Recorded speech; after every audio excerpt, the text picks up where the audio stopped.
Penculikan terhadap Mirsa pun terjadi. Kini pun di mana Pramana telah mengetahui bahwa ternyata Mirsa adalah putri kandungnya. Saat ini ternyata Pramana telah menyuruh anak buahnya untuk menculik Mirsa karena ingin membalaskan dendamnya kepada Mirsa. Karena Mirsa dianggap telah menghancurkan rumah tangga Karina dengan Radit. Namun ternyata di sini Pramana begitu syok di saat Mirsa diculik oleh anak buah dari Pramana.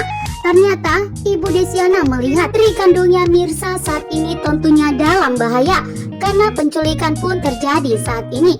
Ibu Desyana berteriak histeris memanggil sebutan anakku terhadap Mirsa sehingga membuat Pramana pun begitu kaget karena ternyata Ibu Desyana membohongi Pramana. Ibu Desyana mengatakan kepada Pramana bahwa ternyata putri mereka telah meninggal dunia. Namun ternyata saat ini Ibu Desyana berada di Jakarta, bahkan bersama dengan putri kandungnya Mirsa.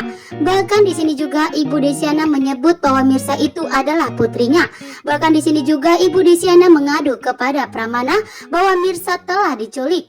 Sontak di sini Pramana pun begitu terkejut menanyakan kepada Ibu Desyana siapa sebenarnya Mirsa itu dan apa yang terjadi terhadap Ibu Desyana saat ini karena berteriak memanggil nama Mirsa. Pramana pun berlari sekencang mungkin. Pramana melihat bahwa ternyata Ibu Desyana berteriak karena Pramana sangat khawatir terjadi sesuatu kepada Ibu Desyana. Namun ternyata Ibu Desyana berteriak karena saat ini Mirsa dalam bahaya. Mirsa pun diculik karena Pramana sudah memberikan ancaman kepada Mirsa agar Mirsa segera minggat dari kota Jakarta.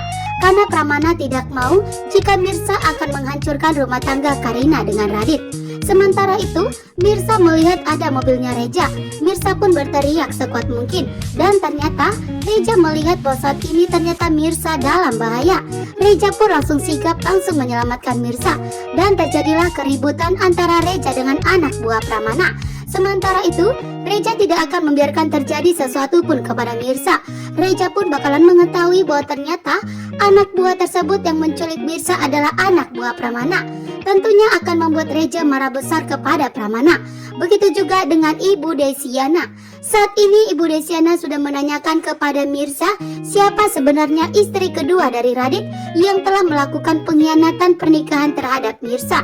Dan di sini pun Mirsa akan memberitahukan bahwa ternyata itu adalah Karina. Sontak membuat Ibu Desyana pun akan begitu kaget bahwa ternyata Karina putri kandung dari Pramana yang telah menghancurkan pernikahan Radit dengan Mirsa. Dan tentunya di sini Ibu Desyana tidak akan mau rujuk kembali dengan Pramana atas semua kejahatan yang telah dibuat Pramana. Sementara itu, di saat Pramana ingin memberikan ancaman kepada Mirsa, bahkan ingin melenyapkan Mirsa, disitulah Pramana akhirnya mengetahui bahwa ternyata Mirsa adalah putri kandungnya, yang dimana Ibu Desyana keceplosan. Ibu Desyana saking paniknya dan histeris memanggil nama Mirsa, membuat Pramana pun mengetahui bahwa ternyata Mirsa adalah putri kandungnya. Betapa kagetnya di sini Pramana bahwa ternyata Pramana sendirilah yang telah menghancurkan putri kandungnya sendiri.